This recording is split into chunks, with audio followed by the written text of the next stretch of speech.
Music Duel from the Untuning of the Sky.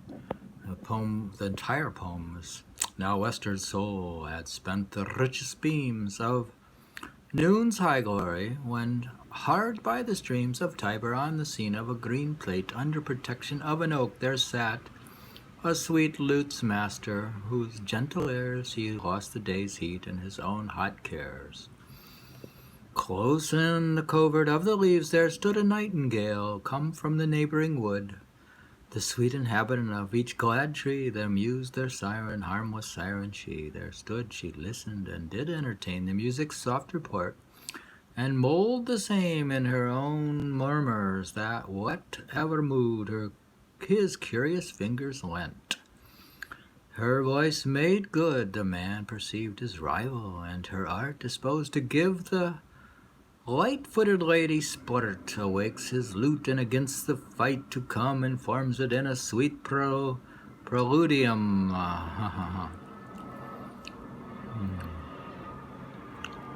Of closer strains, and ere the war begun, he slightly skirmishes on every string, charged with a flying touch. And straightway she carves out her dainty voice as readily in 1,000 sweet disguised tones, and reckons up in soft divisions quick volumes of wild notes to let him know by that thrill taste she could do something too. His nimble fan's instinct then taught each string a capering cheerfulness, and made them sing to their own dance. Now negligently rash, he throws his arm, and with a long-drawn dash blends all together, and then distinctly trips from this to that, and quick returning skips and snatches this way and pauses there. She measures every measure everywhere, meets art with art, and sometimes as if in doubt, and not perfect yet, and fearing to be out, trails her plain ditty in one long strung note through the sleek passage of her open throat, a clear unwrinkled song. Then doth she point it with tender accents, and severely joint it by short diminutives, that being reared in controverting warbles evenly shared with her sweet self, she rankles. He amazed that from so small a channel should be raised the torrent of a voice whose melody could melt into such sweet variety, strains higher yet that trickled with rare art, that the tattling strings, each breathing in his part, most kindly do fall out the grumbling bass. In surely groans disdains the treble's grace. The high-pitched terrible chirps at this and chides until his finger moderator hides and closes the sweet quarrel, rousing all. Harsh thrill at once as when the trumpets call hot Mars to the harvest of death's field, and woe men's hearts into their hands this lesson too. She gives him back, and her supple breast thrills out sharp airs and staggers in a warbling doubt of dallying sweetness, hovers over her skill, and folds in waved notes with the trembling bill the pliant series of her slippery song. Then starts she suddenly into a throng of short, thick sobs, whose thundering volley float, and roll themselves over her lubric throat, in panting murmurs stilled out of her breast, that ever-bubbling spring, this sugared nest of her delicious soul, that there does lie, bathing in streams of liquid melody, music best seed plot, when in ripened airs a golden-headed harvest fairly rears, his sweet honey-dropping tops plowed by her breath, which there reciprocally laboureth in that sweet soil. It seems a holy choir, founded to the name of great Apollo's lyre, whose silver roof rings with the sprightly notes of sweet-lipped angel lips that swell their throats In cream of morning helicon, then prefer soft anthems to the ears of men, to woe them from their bed still murmuring that men can sleep while they their matins sing.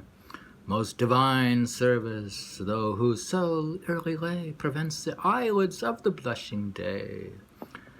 There might you hear her kindle her soft voice in the close murmur of a sparkling noise, and lay the groundwork of her hopeful song, still keeping in the forward stream so long, till a sweet whirlwind, striving to get out, heaves her soft bosom and wanders round about, and makes a pretty earthquake in her breast, till the fledged notes at length forsake their nest, fluttering in wanton shoals into the sky, winged in their own wild echoes, prattling fly, she ups the floodgate, and lets loose a tide of streaming sweetness, which in state doth ride on the waved back of every swelling strain, rising and falling in a pompous train, and while she is thus discharges a shrill peal of flashing air, she qualifies their zeal with the cool epod of graver note.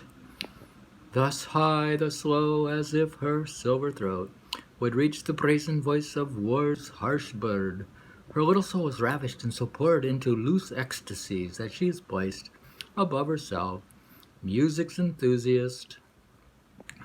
Shame now and anger mixed a double strain in musician's face, yet once again, mistress, I come. Now reach a strain, my lute, above her mock, and be forever mute. O tune a song of victory to me, O to thyself sing thine own obsequy. So said his hands, sprightly as fire he flings, and with a quivering coyness tastes the strings. The sweet lipped sisters, musically frighted, singing their fears as fearfully delighted, trembling as when Apollo's golden hairs are fanned and frizzled in the wanton airs of her own breath, which married to his lyre doth tune the sphaeres and make heaven's self look higher. From this to that, from that to this, he flies, feels music's pulse in her arteries, caught in a net, which there Apollo spreads. His fingers struggle with the vocal threads, following those little thrills. He shrinks into a sea of helicon, his hand does go. Those parts of sweetness which with nectar drop softer than that which pants in Hebe's cup. The humorous strings expound his learned touch by various glosses, now they seem to crutch, and murmur in a buzzing din, and gingle in shrill-tongued accents, striving to be single. Every smooth turn, every delicious stroke gives life to some new grace. Thus does he invoke the sweetness of all her names, thus bravely, thus fraught with a fury so harmonious. The lute's light genius now does proudly rise, heaved on the surges of swelled rhapsodies, whose flourish, meteor-like, doth curl the air with flashes of high-born fancies here and there, dancing in lofty measures, and anon creeps on the soft touch of a tender note. Goodness. They mess it up. Thanks a lot. They give it an ad in them.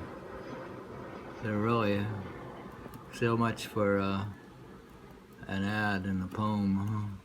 Thanks a lot.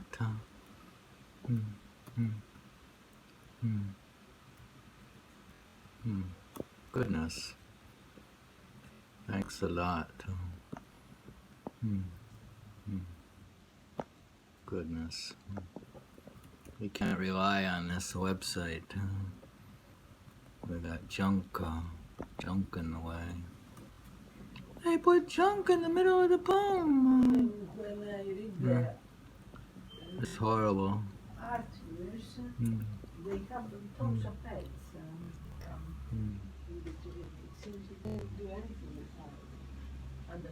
We don't even know where we were.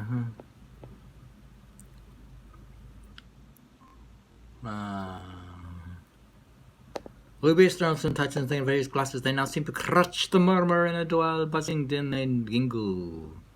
Sweetness to all her names, thus bravely thus thought, with a fury so harmonious, the lute's light genius now does proudly rise, heaved in the surges of swollen harpsides, whose flourish meteor-like doth quitter the air with flash of high-born fantasies here and there, dancing in lowly measures, and anon creeps into the soft touch of a tender tone, whose tender murmurs, melting in wild airs, runs to and fro, complaining his sweet cares, because these precious mysteries that dwell in music's ravished soul he dare not tell, but whisper to the world. Thus do they vary each string his note, as if they meant to carry their master's blessed soul, snatched out at his ears by a strong ecstasy, through all the spheres of music's heaven, and seated there on high in the empyrean of pure harmony.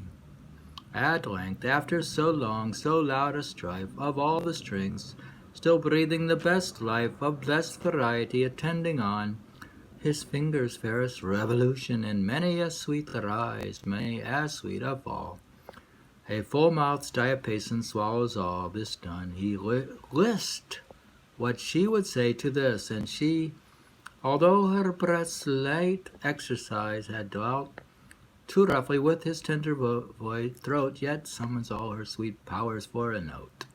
Alas, in vain, for while, sweet soul, she tries to measure all those wild diversities of chattering strings by the small size of one poor single voice, raised in a natural tone, she fails, and failing grieves, and grieving dies. She dies and leaves her life, the victor's prize, falling upon his lute, though fit to have, that lives so sweetly, dead so sweet a grave.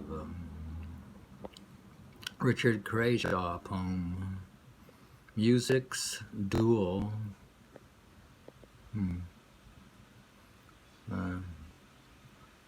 We got interrupted by ads. Yeah, you can't count on the internet anymore. Yeah. Musicks Duel, the poem of Richard Crashall, reading from Poemhunter. We found out about this poem, but they have extensive analysis within the untuning of the sky.